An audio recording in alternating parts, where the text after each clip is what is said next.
start. We will start Daniel. So this, I was no expert on it at all. Like I'm not an expert on scripture yet at all. But trying to reteach this actually helps me probably just as much or more than it helps you guys because it forces me to learn and all that. So Daniel, so you really get into the Old Testament, I'm even less knowledgeable than I have been from what we've talked about, the last while. So I didn't really know much about Daniel. You hear the stories, Daniel and the lions, Dan, Shadrach, Meshach, and Abednego, and I know he had the 77s vision that we'll get into that leads into Revelation and all that. But I didn't really know a whole lot about it. So I kind of had to learn history a little bit here in this first chapter to kind of understand where we're going. So to start off generic, the book of Daniel begins around 605 BC, and it's when Babylon had conquered Jerusalem or Judah. It's the southern kingdom, and I'll have a little demonstration on that here in a little bit. So Judah, Israel was kind of split in two. You had Israel to the north. If you remember back to Genesis, all them 12 tribes, and Tom printed out that whole paper. Well, it split Judah and Benjamin, but Judah pretty much just took over everything on the southern kingdom, and then all the other tribes were up north. Well, here, no, hold on, look at this. I got all kinds of stuff today. But I got marker boards and all kinds of stuff. Yeah, here, let's show the people. So, Israel, so this whole thing is like modern day Israel. So you had Israel to the north, that's the northern kingdom, and then Judah. Is that the scale? No, absolutely not. My son did actually say, hey, that's not a bad Israel, but technically, Daddy, it goes this way instead of that way. And I'm like, I knew it made some kind of turn. But the northern kingdom already had went like astray from God, and the Assyrians have already conquered them, okay? And the Assyrians will come into play later. So Judah's still kind of doing their own thing. And that's where the book of Daniel kind of starts. It will continue. Now I'm talking about just the book. The book will continue. So we'll see right away Babylon conquer Judah. And then eventually Persia is going to conquer Babylon. And then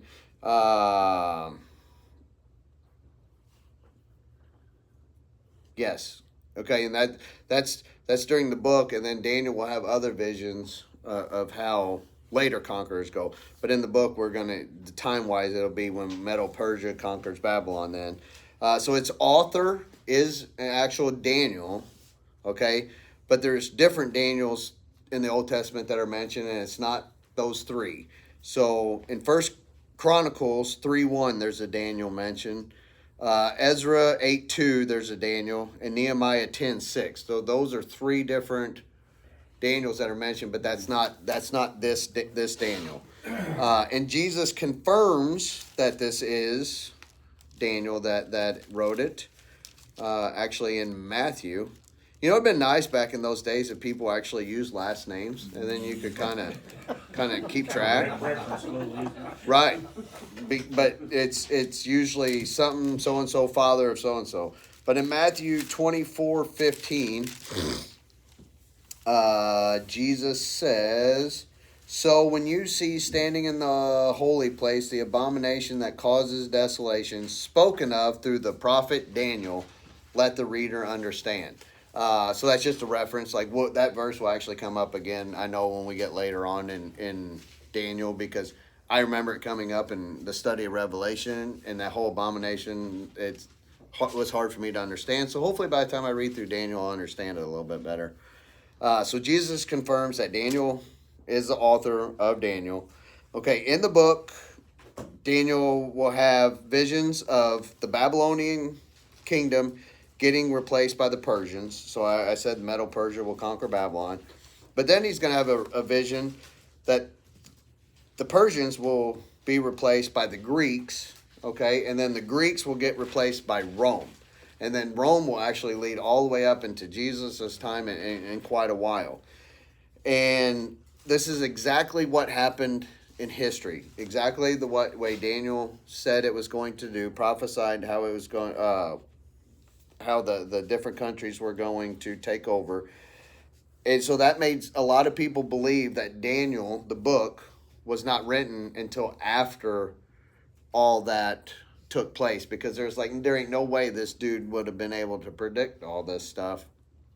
Uh, so some people think it wasn't actually written until like 175 to 164 BC. So I mean, you're talking 500 years difference. But that's kind of like the naysayers. So like most biblical theologians, no, all agree that Daniel was written around that 605 BC.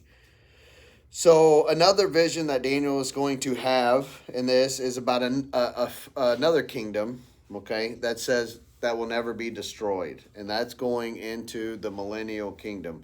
So when we get later on in the book of Daniel, if you weren't in here for the Revelation study, you might want to try to either go back through on my videos or Rick videos, or just kind of read through Revelation just so you kind of maybe got an idea, because I'm assuming it's probably going to relate a lot. I don't know. I haven't been through Daniel. I'm only in chapter 5. Tom probably knows because he's probably been through it all. But I have a feeling a lot of that millennial kingdom stuff is going to come up in Daniel. So basically, chapters 1 through 6 are narratives, like stories, like the Shadrach, Meshach, and like stuff like that. What a lot of us have heard. Chapters 7 through 12 are going to talk about 4 different visions. The first one is the 4 beasts. That's in chapter 7. A ram and a goat vision. That's in chapter 8. The 77s, which is the tribulation, in chapter 9. And then Israel's future in chapters 10 through 12. So that'll kind of break down the actual book of Daniel. So let's start in chapter 1. Oh man, I ripped my page. Golly.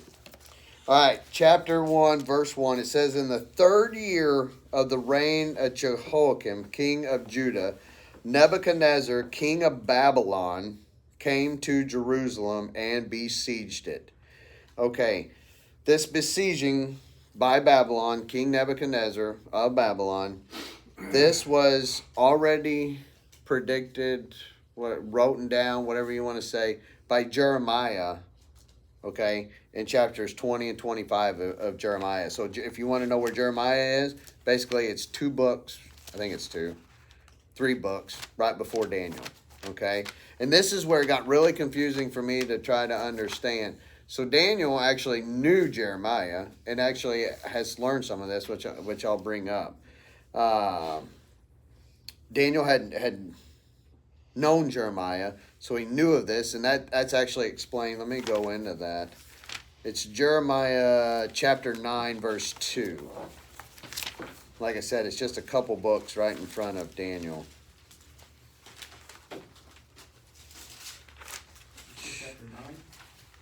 Yeah, that's what I had wrote down. But I maybe wrote that down wrong. Verse 2? Yeah. That don't seem to make sense. No. It's Daniel chapter 9, verse 2. My bad. Hold on. See, I get there. Takes a little bit. He had it in there. He just had it. Yeah. So, Daniel chapter 9, we'll skip ahead for just a second, verse 2.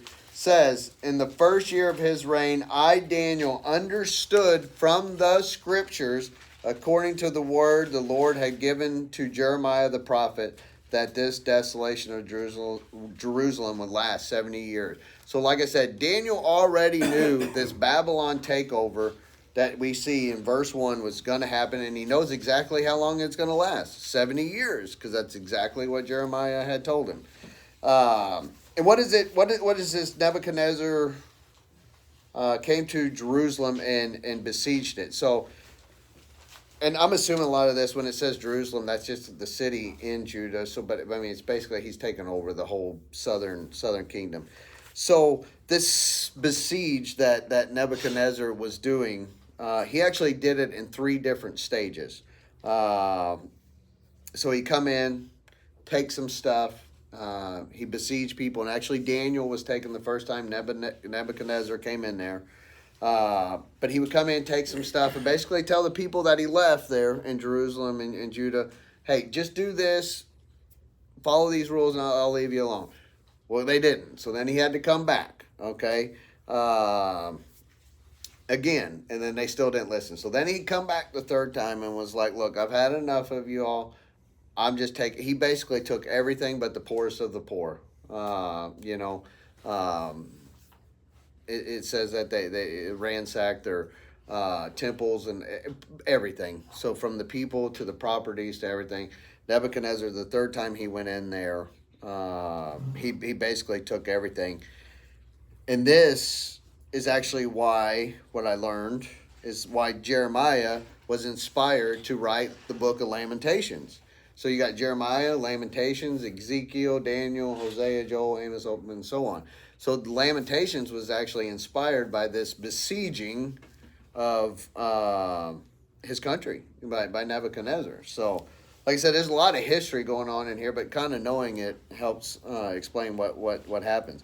So, a little side note, Ezekiel, like I said, there's Jeremiah, Lamentations, Ezekiel, was besieged as well. So if you read through Ezekiel, you can kind of be like, oh, a lot of this stuff is all happening like here, and then here. You know what I mean? It's all kind of correlating together. So while Neb, I'm gonna start calling him Neb because that's a whole lot shorter than Nebuchadnezzar. So Neb, I'm sure he won't care. no, Nebi, good old Nebi, Maybe, there you go. was having to go back to Jerusalem again and again because the people there was not listening. But Daniel, like I said, was taken the first time, okay, and he was actually doing what Jeremiah said to do. So Jeremiah predicted all this was going to happen. And Jeremiah actually said, now let me go into Jeremiah. Jeremiah chapter 29.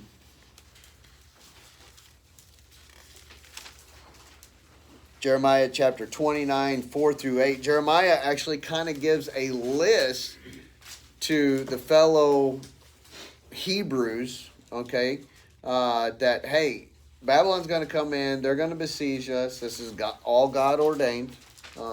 You basically go live in Babylon and do these certain things. Basically come, just like somebody would come into the United States, come accustomed to our customs and actually become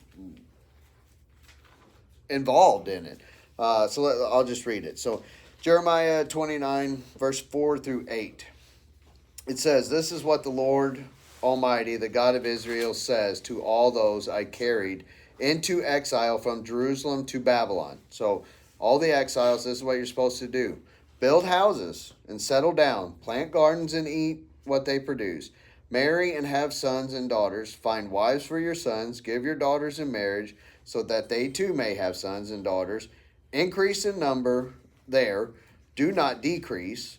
Also seek peace and prosperity to the city to which I have carried you into exile. Pray to the Lord for it, because if it prospers, you too will prosper. And so remember that. We're going to get back into that.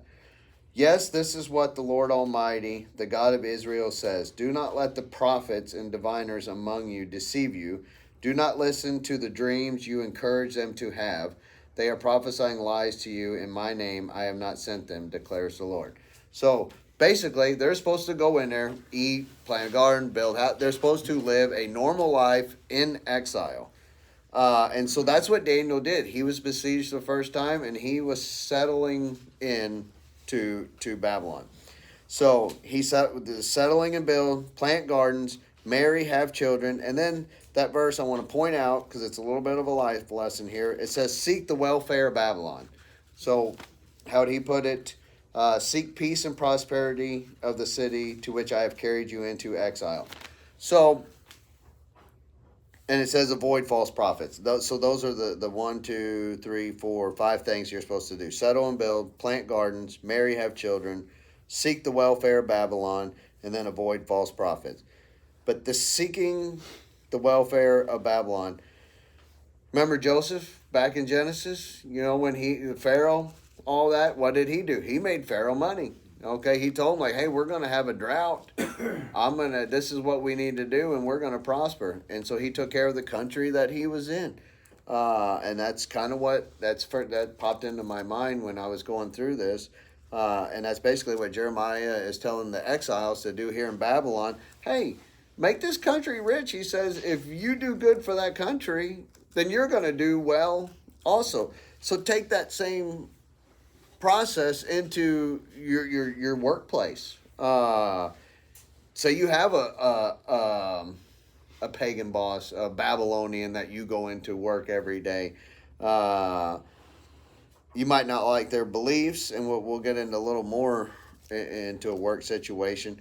But if you're working for a company, if you make that company money, in turn, that should be making you money. And if nothing else, for you doing good in that company, even if it is a Babylon kind of place, if you're doing good for it, that's just glorifying God without, just like Joseph did when he was in jail, all that stuff. What did he do? Everywhere he went, he glorified God, and he kept moving up the ladder until he was basically second in command to the Pharaoh. So the same thing here. If you show up to work and try to make them money, but that's our godly job to do. Let's see. All right, let's get into verse 2. All right.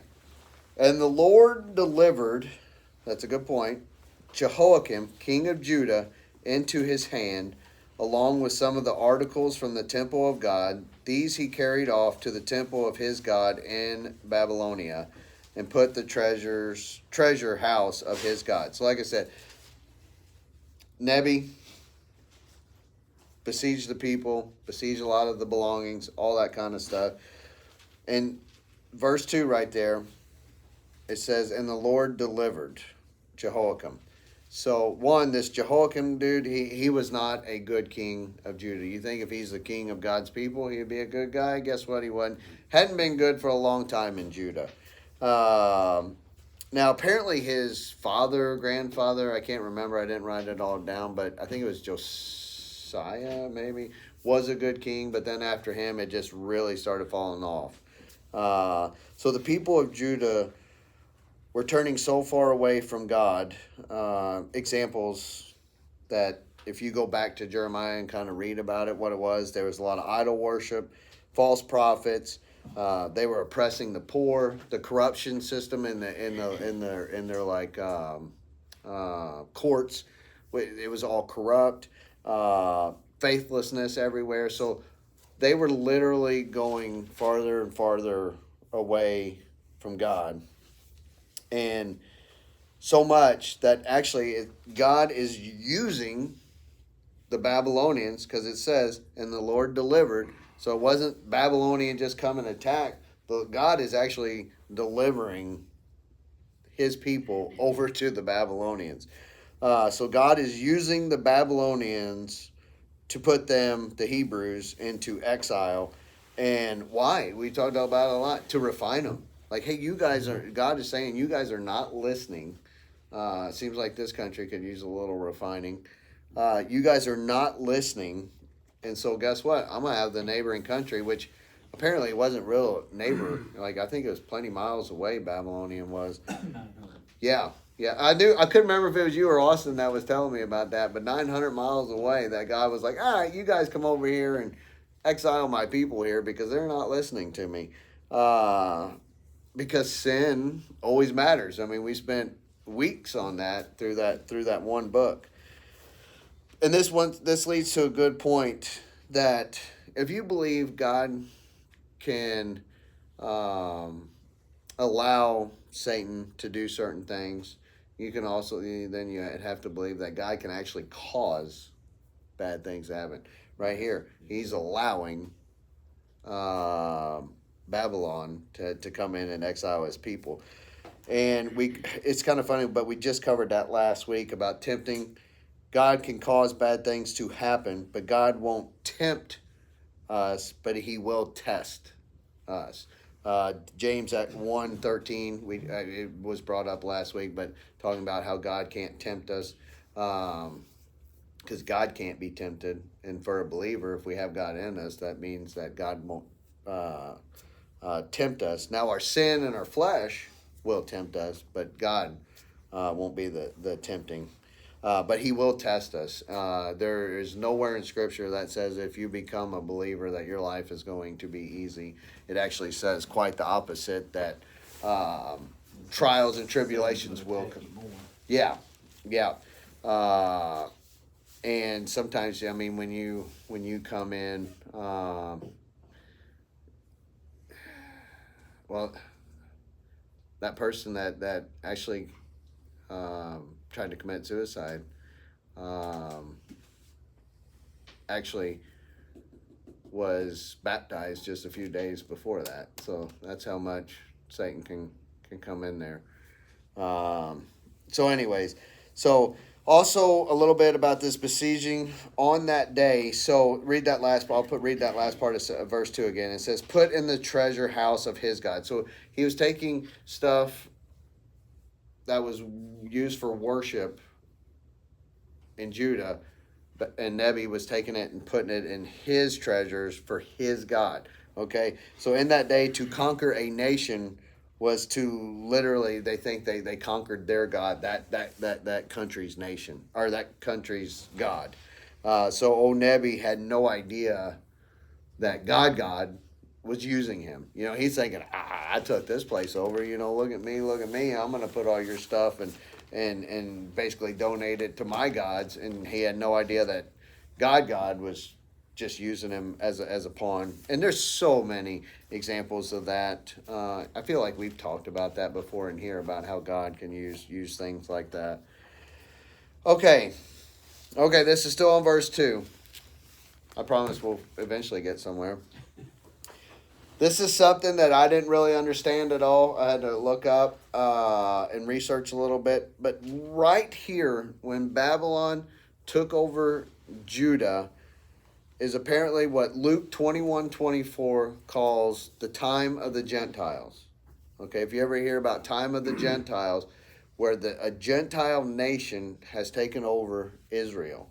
Okay, or in this case, it was Judah. Still going on to this day, because like I said, then it went from Babylon to Persia, to the Greeks, and then to the Romans, and then whatever else has happened since then. And one thing that kind of confused me, so this time of the Gentiles, it says that it will go on until Christ sets up his millennial kingdom. So that's not until after the tribulation, until after all the bad things have happened. Jesus comes back, has the Battle of Armageddon, all that stuff, and then the millennial kingdom will start. That ends this time of the Gentiles. So we have been living through the time of the Gentiles that started right here in this verse. But I'm thinking to myself, okay, well, Israel was deemed its own nation back in what, 50s or 60s or something like that. So I'm like, what is all that? So I kind of had to look up that. Right here it is. So Israel and Palestine, we hear about wars like that going on right now at this time.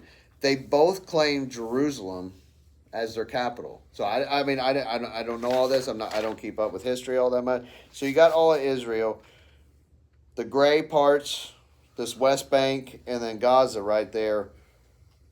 That's all Palestinian control. So Israel still does not have all of its land. Back when we learned in Genesis what was promised to, I think, Abraham and all that, they don't have it all back. It's still under a Gentile control. And then Jerusalem, to be even more specific, I had no idea, but Palestine and the Jews both claim different parts of the city of Jerusalem. And so the UN, which would be a Gentile rule, considers East Jerusalem, so closer to the West Bank there, I think. They consider the East Jerusalem to be Palestinian land, okay? And this happens to be the place where the Temple Mount, that's wrote about in the Old Testament and the New Testament and that, is. So one of the most holy places for a Christian is still under Palestinian control. and there's other parts of Israel, but the whole country, the whole land of Israel is still not all there under Jewish control. It is still, parts of it still is controlled by Gentiles. So exactly what happened here, this time of the Gentiles, like I said, was in Luke 21:24. It will still go on until after the tribulation, when the millennial kingdom will start. So sometimes this news stuff, I mean, it all relates back to the Bible, because that war will continue until Christ returns. But I never even heard of the term "time of the Gentiles," so I had to really kind of look into it. And the way I take it is because since not the whole country of Israel, and then this whole battle inside Jerusalem is still going on, is why that time is still continuing, since the whole country is not what was promised to Abraham a long time ago. It's not all under, or part of it is still under Gentile control, that it will, it doesn't count because they don't have it all yet. And that's why this battle will still continue for quite a long time. All right, so verse 3 and 4. Then the king, so that's your history lesson for the day. That's a lot, verse 1 and 2. Then the king ordered Ashpenaz, chief of his court officials, to bring in some of the Israelites from the royal family. Okay, so we're going to learn some part of this group was Daniel, Shadrach, Meshach, and Abednego.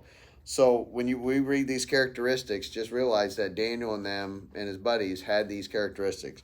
From a royal family and nobility, young men, they were young, they're about teenage years at this time. Without any physical defect, they were handsome. So Nebi, he must like handsome dudes up there. Showing aptitude for every kind of learning, well-informed, quick to understand, and qualified to serve the king's palace. He was to teach them the language and literature of the Babylonians. So now, in some Bibles, right there when I said Babylonians, it might say Chaldeans. So when we start hearing them terms, Chaldeans is basically like the top notch of the Babylonians. Like they were the cream of the crop.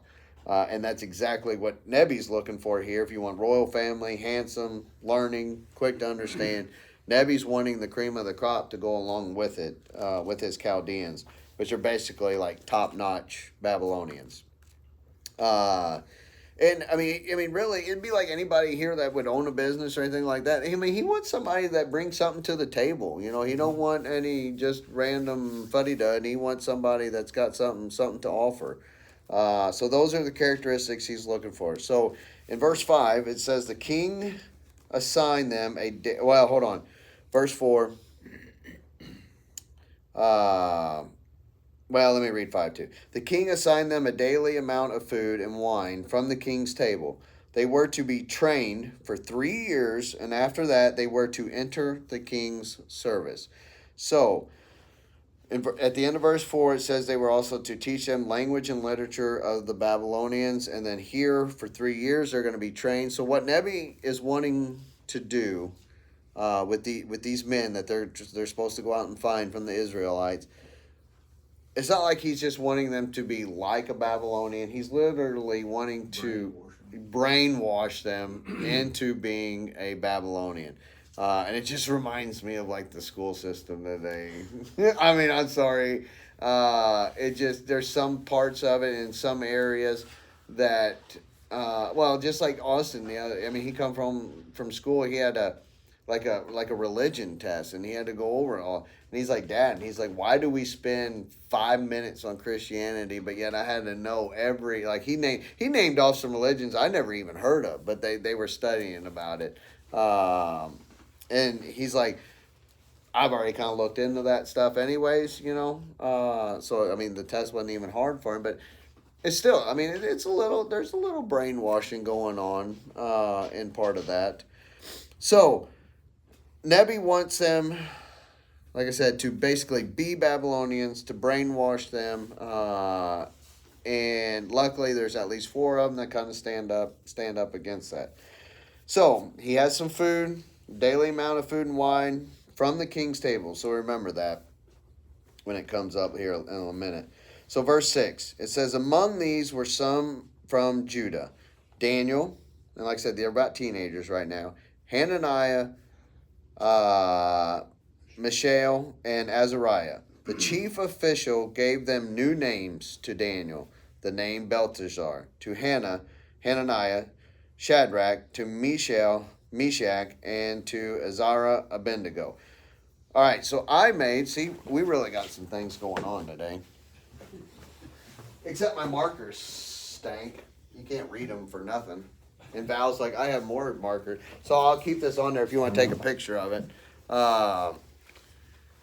I basically wrote out their Hebrew names, Daniel, blah, blah, blah, blah, and what it meant in Hebrew, okay? So Daniel meant God is my judge, and then his name was changed to Belteshazzar, which means Bel, that's where it gets Belshazzar, Bel, protect the king. So Bel was one of the top-notch gods of the Babylonians, or whatever culture thing they were, okay? So Hananias, which in turned to Shadrach. I guess that story wouldn't be as cool. Shadrach, Meshach, and Abednego if you would be Hananiah, Mishael, and Azariah. Yeah. So. That's more rhythm. Right. That's right. So Hananiah, his godly name meant the Lord is gracious. Turned to Shadrach, which meant command of Aku. So Aku is another one of their gods. So same with Meshach, who is what Aku is. So they were kind of named after another god. So Daniel, being the leader, was kind of named after the top god. The other two were named after a different god. Then you got Azariah down here. The Lord is my helper. Changed to Abednego, and that rubbed off. But it's servant of Nego. Do I have a... No. I don't know who Nego is. Probably another one of their gods. Nebo. I have Nejo. B-O. Well, see, put a B in there instead of a G then. Now do you know who it was? It says after the god Nebo in my Bible. Well, then I wrote it down wrong twice.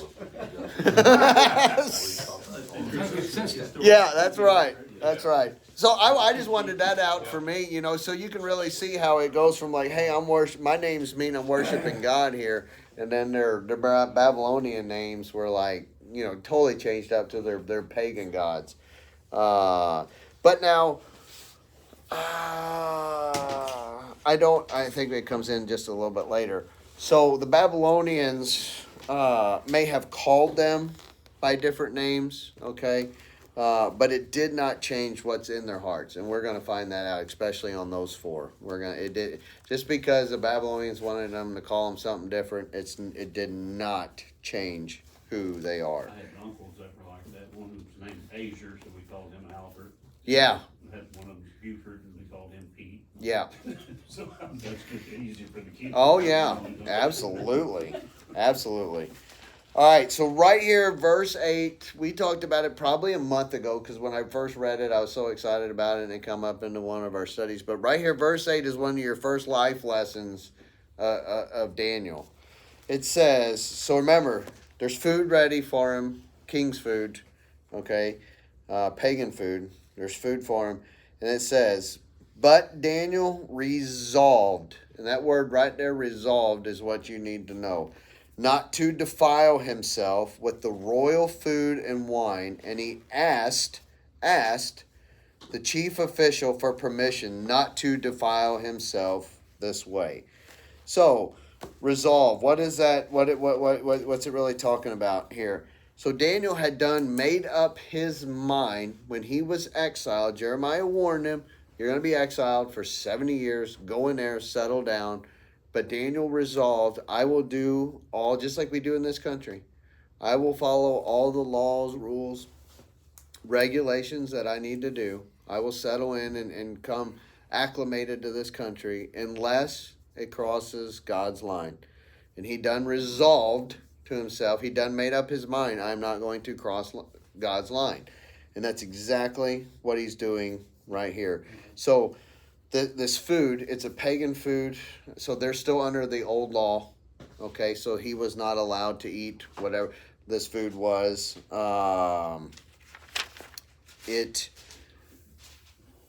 some say that the food probably was leftovers from sacrifices to the Babylonian gods.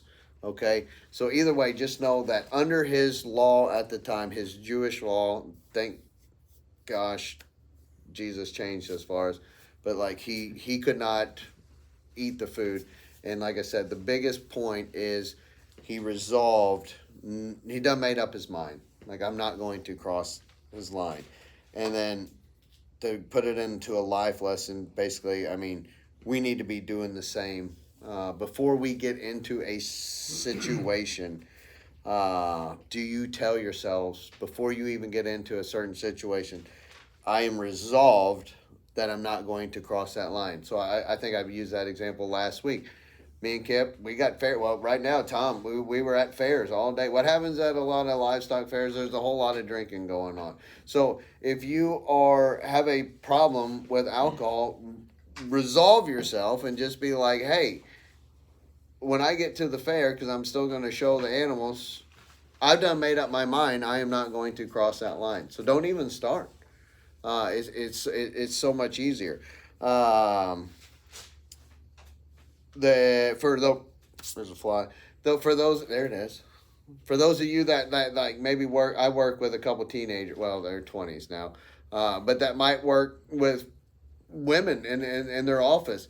Might be good looking women. Hey, guess what? I've done resolved myself. I've done made up my mind that no matter whatever happens, if we have to work late together, I'm never ever going to cross that line with another woman besides for my wife. You know what I mean? Apply that to whatever situation might be in. For a business owner, I resolve all my business dealings that I ever do. I'm not going to cheat, lie, and steal my way through them. Okay? So just put that resolved into life, and it could handle a lot of lessons right there. So Rick actually uses a lot of the, which we don't have that many younger ones in there, but teenagers. Hey, there's a lot of good-looking teenage women probably out there when you're a teenager. You remember when all your hormones and everything was all running? It's so much easier for you to never cross that sexual line if you've done resolve to yourself, I'm not going to. And that way, when you get into those situations, it's easier to, nope, I'm done pulling myself back out of here. Instead of waiting to see. I think that's what Rick did. Don't use the wait and see method. I'll wait and see when that happens to see if I do right, because that ain't going to work. If you've done resolve to yourself, no, I'm not going to do that. It's a whole lot easier not to do it than the wait and see method. Wait and see usually doesn't turn out very good. Mine says determined. Determined. Yeah, Daniel was determined that he would not Defile himself. Yeah. So make that determination to yourself. Just be like, hey, whatever you might struggle with when those situations come up, nope, then walking away, not going to do it, not even going to get close. And if you got an inkling that situation is about to come up, get away from it. So back to their names a little bit. So my question was, well, is this name changing like any part of the Jewish law? And it wasn't. So they didn't really care. The Jewish law did not directly prohibit from learning a different language or culture or having their a foreign nation like change their name. It really didn't matter. It's just like what you said with your uncles or whatever that was. Like it didn't matter. There was no law about it. But the food thing that was written in there, and then luckily, like I said, Jesus had changed that. Acts 10:9 through 15 talks about that I think it was with Paul or Peter, and he basically, Jesus said, don't make anything clean or unclean that I deem clean, so we can eat pigs and all kinds of other stuff now. Okay, and here Nebi, the way this is written, I don't think really Nebi is trying. I don't think he's trying to get Daniel in trouble right here. I think he's actually literally just like, hey, these are the cream of the crop of these exiles that I picked up, and I want to feed them well. So I don't think Nebi had any kind of agenda behind it. I don't think he was trying to get Daniel to sin. I think he was just doing this food as a gift, because there was more than just Daniel and his buddies. There's a whole lot of people, or a few of them at least, picked for this. I don't think it was just Daniel and his 4 buddies.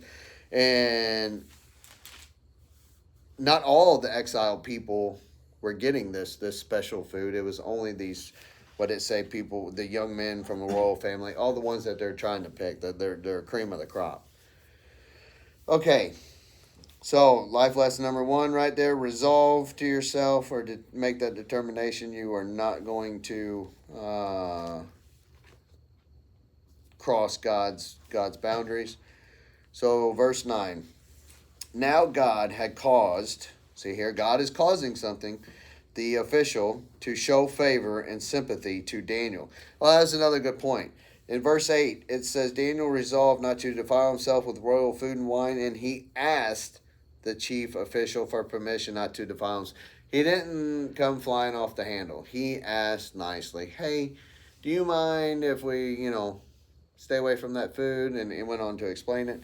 So God had caused this official to show favor to Daniel. And verse 10, it says, but the official told Daniel, I am afraid of my lord the king, who assigned your food and drink. Why should he see you looking worse than the other young men your age? The king would then have my head because of you. So God shows favor to Daniel after Daniel already chose to obey God. And maybe if there's times that we would like a little more favor for God, maybe we should be obeying what God tells us, resolving ourselves maybe a little bit. But we are also going to see later that God is going to allow opposition to Daniel. Like I said at the beginning, devil's attacking everywhere. Daniel is still going to have a struggle. But God's also going to use that situation to elevate Daniel anyways. And then when we get into verse 10, this official, he's like, hey, I think in some Bibles it says, mine says the official. I think some says they're a eunuch. Yeah. So if you don't know what a eunuch is, but basically got some stuff chopped off, okay? Yeah. So this official, the way I take verse 10, but the official told Daniel, I am afraid of my lord the king, who has assigned your food. Why do I want you to look worse? I think he's thinking, oh, come on, man. Can't you just please eat this food? Like, I'm already a eunuch. Can you please, not cause me any more, issues here? I don't really want to get in trouble with old Nebi. But this guard, Daniel's going to convince him, and God is allowing this guard to show favor to Daniel.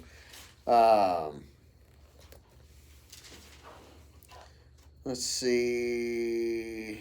So this guard that is going to allow Daniel, worried about his king, pretend that guard is your boss, okay? And your boss comes up to you. Here's another throwing a little work thing. And your boss comes up to you like, hey, dude, would you lay off? So pretend like a pagan boss, kind of like we talked about in the beginning. Would you lay off some of this Jesus stuff and just fall in line with the rest of us, like with all the woke stuff that goes on nowadays? And I mean, that happens all the time in businesses.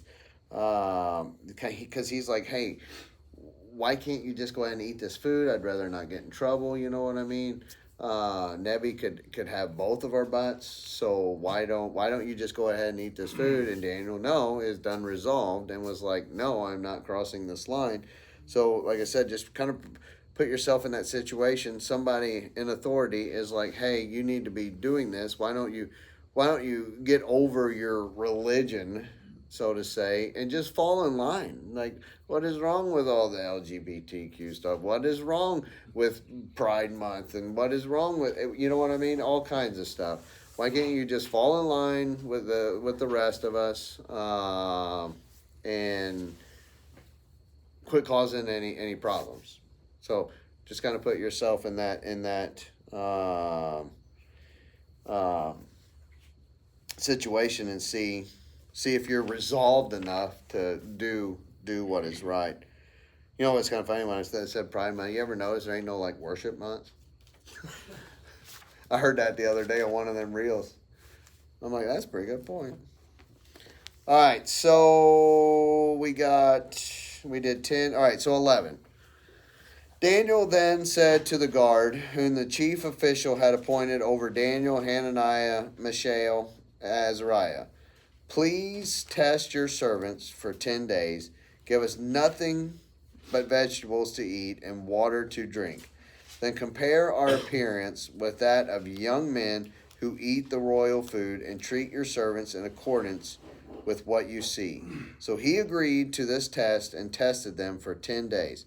So notice here that there are Jewish, Hebrew people, whatever you want to call them, that are taking the king's food. So not all of them are resolved. Okay, all of it. So there's several. There's a lot of them that are disobeying God right here,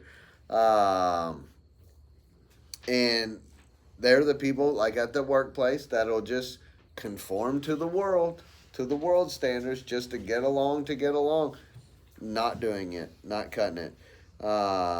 They're conforming to the world, and they're compromising God. It's exactly what they're doing. Where Daniel and his 4 buddies are like, no, hey, test us on this. Like, our God is gonna take care of us. And so in 15, we'll see how it ends. At the end of the 10 days, they looked healthier and better nourished than any of the young men who ate the royal food. So that's miracle number 1. By eating just vegetables and water, they look healthier and better nourished than everybody else eating the royal food. So it doesn't say they're the same or they look just as good. They look better and healthier. And that can only be contributed to God right there, because there ain't no way you're going to look stronger, more nourished just by eating water and vegetable.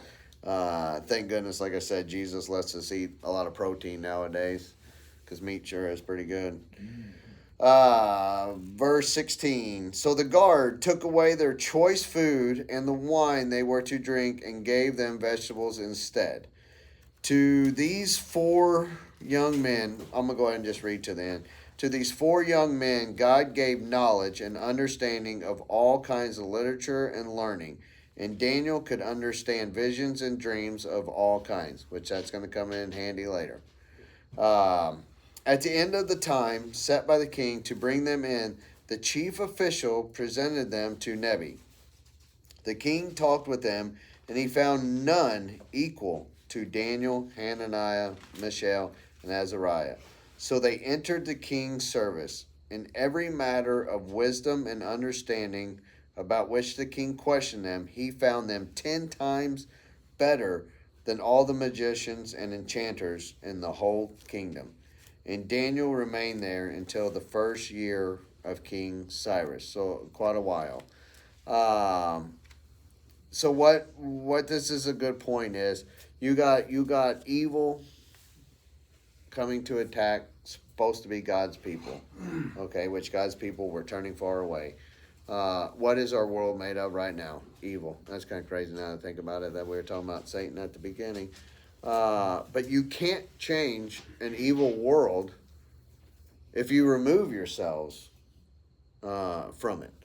I mean, can't change it if you're not there to help. So these 4 teens that were exiled into this pagan country is going to actually help lead old King Nebuchadnezzar. We're going to find out. It's going to take him a little bit into honoring God. There's going to be a few times where we're like, hey, he's close, but he's not quite there. But eventually, they're going to help this king into honoring God. And then these 4, Daniel and his buddies, they did not compromise God. They actually stood out like the cream of the crop amongst other Hebrews. So Nebi was looking for the cream of the crop for his kingdom, for his court. But what Daniel and his buddies were doing, they're actually standing out amongst the other exiles, the other Hebrews. They're actually standing out even better. They're like the cream of the crop. I don't know how you'd say that. You know what I mean? Yeah, that's right. So That's exactly right. God's chosen people. I mean, because they didn't compromise God. They didn't cross the line. I mean, verse whatever that was, I think it was 11. Was talking about there are so many of them that did. They just went right along. Okay, I guess we'll eat this food, even though we're not supposed to. I mean, that happens so much in businesses nowadays. I've saw a lot of this dealt with the workplace, but I mean, it's so much. I put it in the sports analogy because I keep up with baseball still a little bit. There's so many people that fold when they try to stand up. Like I think it was the Dodgers here a year or so ago.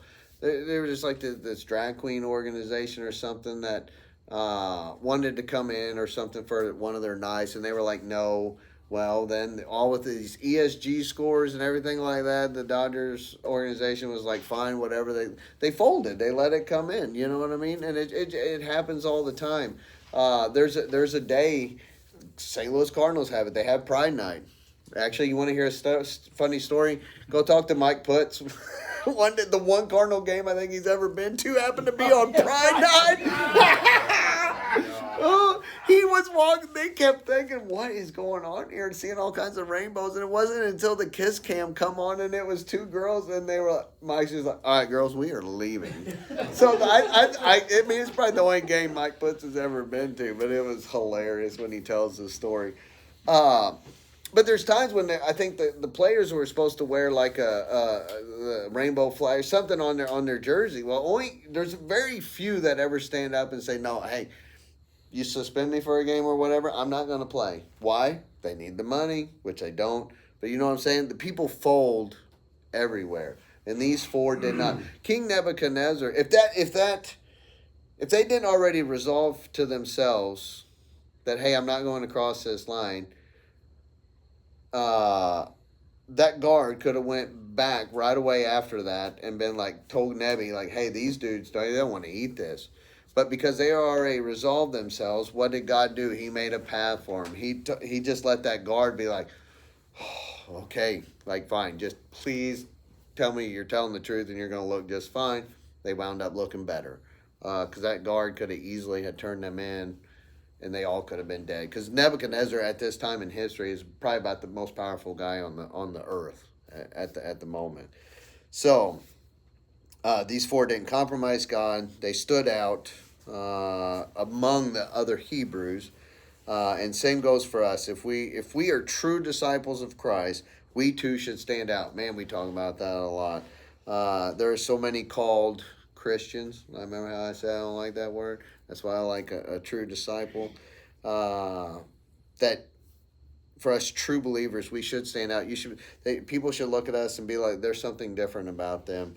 And you can tell, like, they're not like the world. And boy, the more I keep learning, the more the world is just separating itself from me. Like, I mean, it's just crazy how it's happening. Me and Chad had talked about them conversations before. You just look at a lot of things so different. You can just see so much of the evil, and just some of the people that you were close to just ain't close to you anymore. And it's you definitely set yourself apart. And I mean, churches, honestly, guys, they're the same way. Okay, a lot of them inside the church doesn't look much different than in the world. So you just got to watch out. And like I said, this church is not exempt from some of that either. And it's everywhere. So just resolve yourself to be determined that when the time comes that, hey, I'm not going to defile God. I'm not going to compromise God. So there it is. Chapter 1. How about that? I'm gonna touch on that. Yeah, do it. Last verse, I think Daniel remained there until the first year of King Cyrus. Yes. I think that King Cyrus was the Persian. Yeah, so Persian we king, over, I guess. we will not. Defeated Babylon by that time. It will not be too many chapters, and we are going to see. Okay, it's chapter 5 already. So I mean this Babylonian thing did not last very long. Well, 70 years. But as far as the book goes, I mean, 5 chapters, and we're already going to see the Persians changing. taken over. So we'll just continue on next week, and then basically that's what we're going to do until we get through with Daniel, and however long it takes, it takes. And if something crazy comes up in the meantime, you know, sometimes we get off topic and might cover 2 verses. You know, you never know. Babylon is modern day Iraq right now. Yes. Oh, really? Yeah. So put that into perspective. Look on the map, I mean, it's way across, like say 900 miles away down around to get there. But yeah, it's modern day Iraq now. And if you read some of these other Old Testament books, like you're going to find out a lot more details about Babylon itself. And then I think that's kind of why Jesus uses it for it with John in Revelation. He calls Babylon the Great, you know, and it's you got a spiritual Babylon and a physical Babylon, so it's gonna kind of get rebuilt and then get destroyed. But that'll all come later. So yeah, Russell. Exodus 34:15 talks about what Daniel was supposed to eat and what not to eat. Does it really? Oh, the Jewish law. Yeah. You're talking. Yeah. I know what you mean. I know exactly. So that's in Exodus 34. 15. Yeah. There's actually, I mean, when you go into that Jewish law, there's a lot in it. I mean, there was no way them guys ever were going to be able to follow all that. But at least Daniel did, in this instance, what he was supposed to do. All right, so let's pray, and then you guys can do whatever you need to. Dear Heavenly Father, we just want to thank you for letting us all gather here, that we all come in good health, Lord. I want to pray for Colin. We don't know what's going on with him, but we just heard that he had to go to the ER, Lord. So I hope you look after him, treat him well, Lord. And we know in the end that it's going to be your will. So whatever you do, let you be glorified in it. I want to ask a special, I guess, blessing on this study that we're going to go through here in Daniel, Lord. I hope we all take out of it what we need. I hope you still help me to teach it and to convey it, Lord, because it's your word, and I really don't want to mess it up. And I just ask that we all find exactly what we're looking for, because I know we're all going through different struggles, Lord. And if there's anybody new that needs to come in here, Lord, just send them our way. We'll welcome them in here, Lord, with open arms. And as we go through this next week, just continue to guide us down your path. In Jesus' name, amen. Amen. Thank you, brother. As usual, you give us more than our money's worth.